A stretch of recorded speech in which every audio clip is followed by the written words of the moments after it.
On Sunday morning, a madman killed at least 4 people and wounded 8 others at a Michigan Latter-day Saints church. The horror started around 10:30 a.m. when he rammed his Chevy Silverado truck into the building, where hundreds of worshipers had gathered for a Sunday service in Grand Blanc Township. The killer's vehicle had 2 large American flags behind the cab and a set of deer antlers attached to the bumper. He then got out and opened fire with an assault rifle on the congregation and set the church ablaze, causing the entire structure to burn down. So what do we know about the sicko who did this? The suspect's name is Thomas Jacob Sanford from nearby Burton, Michigan. He was a 40-year-old Iraq War veteran who served in the U.S. Marines. A Facebook post by Sanford's mother says the gunman served in Iraq from 2004 to 2008. According to Fox News, he worked as an organizational automotive mechanic and vehicle recovery operator who earned a number of awards for his service and achieved the rank of sergeant.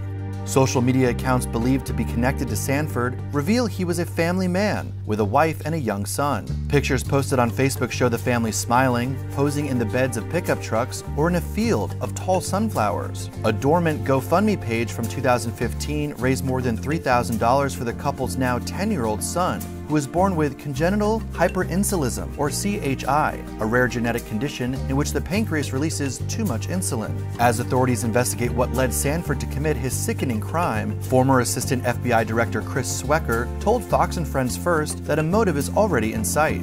The FBI has taken the lead.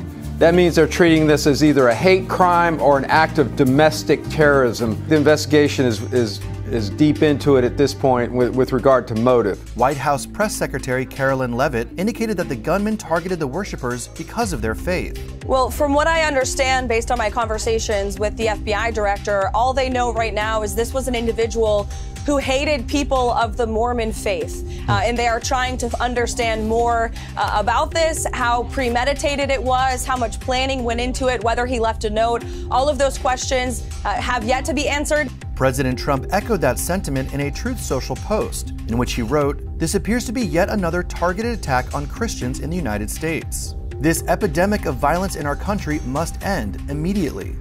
A city council candidate has since revealed a disturbing encounter he said he had with Sanford on September 22nd, when he was door-knocking constituents. Chris Johns told the Detroit Free Press that the two chatted for about 20 minutes, with Sanford at one point opening up about his time serving in Iraq as a U.S. Marine and struggling with drug addiction upon returning home.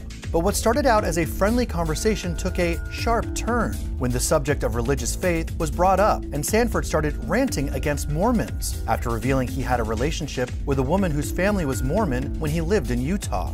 It was very much standard anti-LDS talking points that you would find on YouTube, TikTok, Facebook, John said, and culminated when Sanford stated that he considered Mormonism the Antichrist. The Burton City Council candidate said he recognized Sanford immediately when his picture was released after the shooting. "There's certain things you don't forget," he said. "This is not a forgettable guy." Sanford died at the scene during a gun battle with a Grand Blanc Township police officer and a Department of Natural Resources officer who responded to the shooting. Cops were on the scene 30 seconds after calls started coming in and took out the suspect in about 8 minutes. Detectives are reportedly probing whether the mass shooting and fire has any connection to the death of longtime National LDS Church President Russell M. Nelson, who died Saturday in Salt Lake City at the age of 101.